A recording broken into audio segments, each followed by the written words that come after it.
Et on continue en peinture avec Jean-Pierre Boutier, alias Akil. Bonsoir. Bonsoir. Alors, vous êtes artiste peintre. Vous allez exposer jusqu'au 28 novembre à l'atelier de la place 10 rue de la Galère. On en parlera tout à l'heure, mais tout d'abord, faisons connaissance. Vous êtes artiste peintre. Vous allez présenter donc des toiles dans cette galerie. Oui, tout à fait. Je vais avoir... c'est en train de se caler, là, mais vingtaine, 20-25 toiles, des toiles aussi, des œuvres sur papier, des grands formats, des petits formats. Donc, je vais avoir des formats qui vont faire 120, et puis jusqu'à des tout petits, de façon... Parce que déjà, j'aime bien travailler sur différents formats. C'est une manière de travailler, ouais, qui est très différente. Et puis aussi, ça permet d'intéresser un public aussi en fonction des moyens, parce qu'il faut toujours parler de cet aspect-là aussi.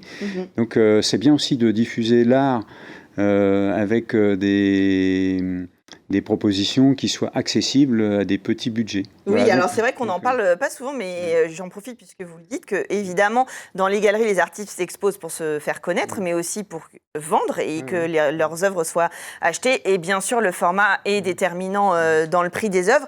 Et puis, c'est un rapport un peu différent, avec une échelle différente par rapport au spectateur qui va apprécier différemment le travail s'il est acculé devant une énorme toile ou à la découverte d'un petit format.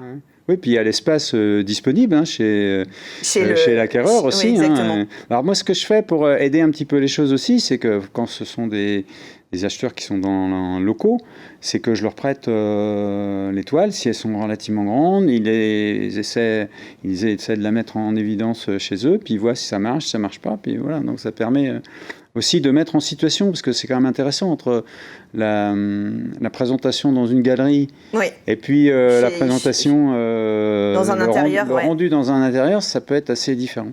Alors là, on parle déjà du rendu. Vous faites un travail très expressif, plutôt abstrait. Qu'est-ce qui vous inspire? Qu'est-ce qu'on va retrouver? Comment on va voyager à travers vos œuvres dans cette galerie?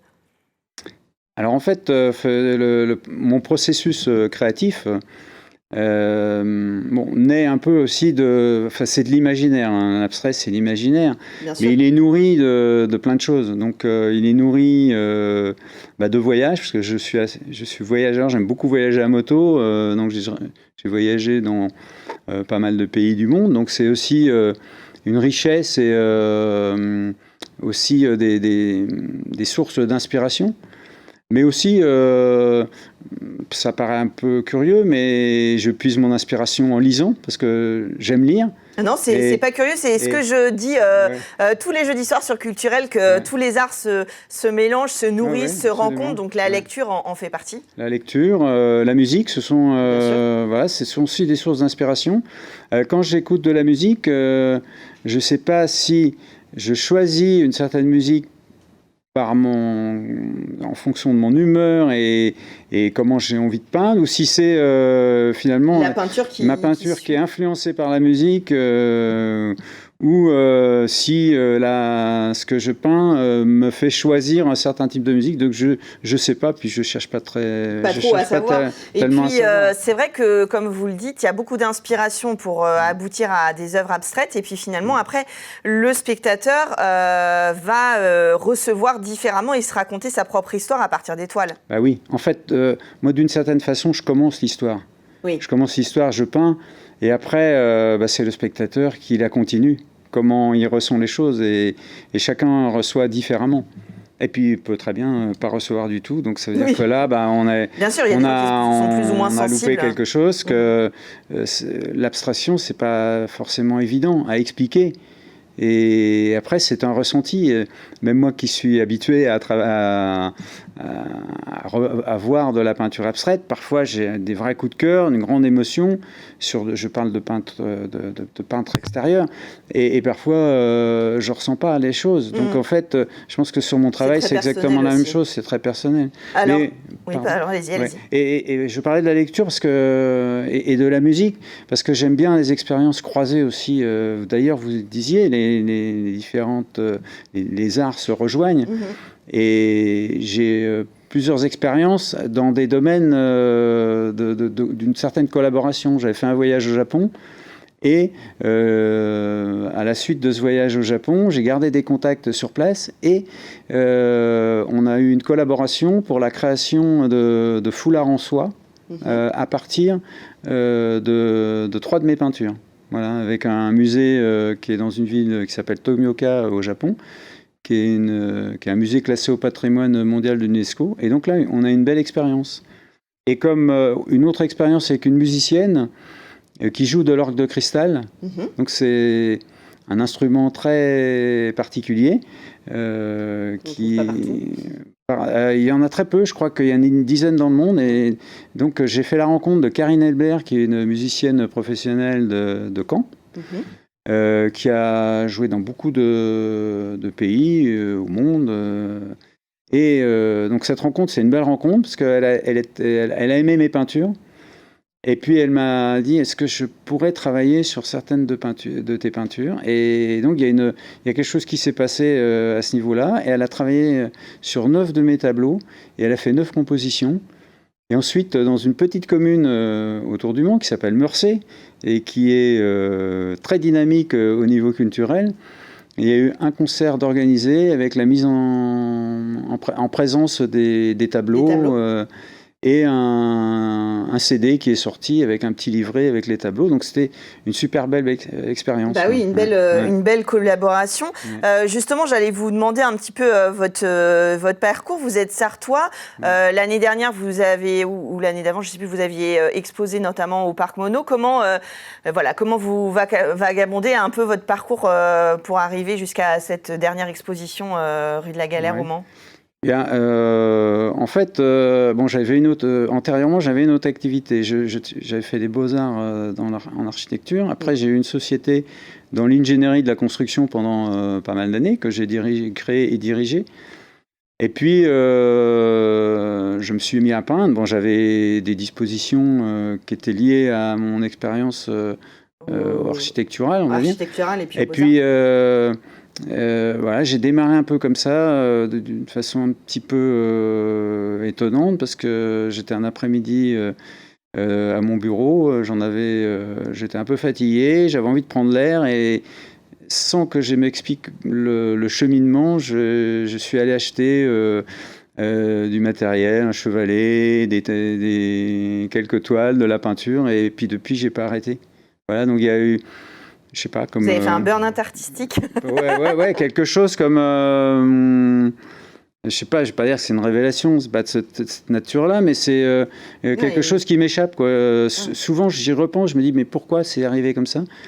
Et puis, voilà, donc maintenant, j'essaie de sélectionner des beaux endroits ou des beaux partenariats aussi avec... l'atelier de la place, et c'est une belle rencontre parce que... Oui, alors cet atelier qui est relativement récent, donc au 10 rue de la Galère au Mans, il a été créé par Elvire Anton Mattei. Oui, tout à fait. Elle-même est artiste et enseignante. Et elle est enseignante, donc elle enseigne dans son atelier. Elle enseigne également à Alonne, il y a un atelier d'art plastique qui est dirigé par Armel Chenel. Et puis elle a aussi une autre intervention pour une association à Champagné, donc, où elle forme en dessin, en peinture. Elle est très active dans le monde de l'art. Et puis elle a décidé donc dans son atelier de la place, donc rue de la Galère au Mans, d'ouvrir justement à des artistes pour faire connaître. Et puis ça permet évidemment, encore une fois, d'ouvrir, j'imagine, aux élèves, au grand public. Ça fait des croisements. Oui, tout à fait, parce que là, l'exposition, évidemment, elle est ouverte au public, mais elle invite ses élèves des différents endroits. Donc c'est bien parce que ça permet aux élèves aussi de découvrir. Et puis je pense qu'elle agit d'une façon généreuse parce qu'elle nous invite à exposer dans son atelier gratuitement. Donc c'est à souligner quand même parce que c'est quand même rare. Et je pense que c'est bon pour l'art, c'est bon pour les artistes. Et puis Et puis pour l'accessibilité de l'art, parce qu'on dit souvent que les gens ne s'y intéressent pas ou ne veulent pas comprendre, mais c'est vrai qu'il y a quand même aussi des difficultés, parfois aller dans un lieu trop fermé, trop difficile d'accès, et je ne parle pas forcément que matériel.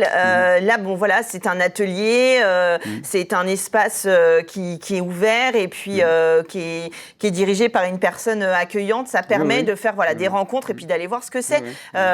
Sans forcément acheter, évidemment. On disait tout à l'heure, évidemment, on peut acquérir, mais l'idée, c'est aussi de découvrir et puis de venir à la rencontre de ces œuvres.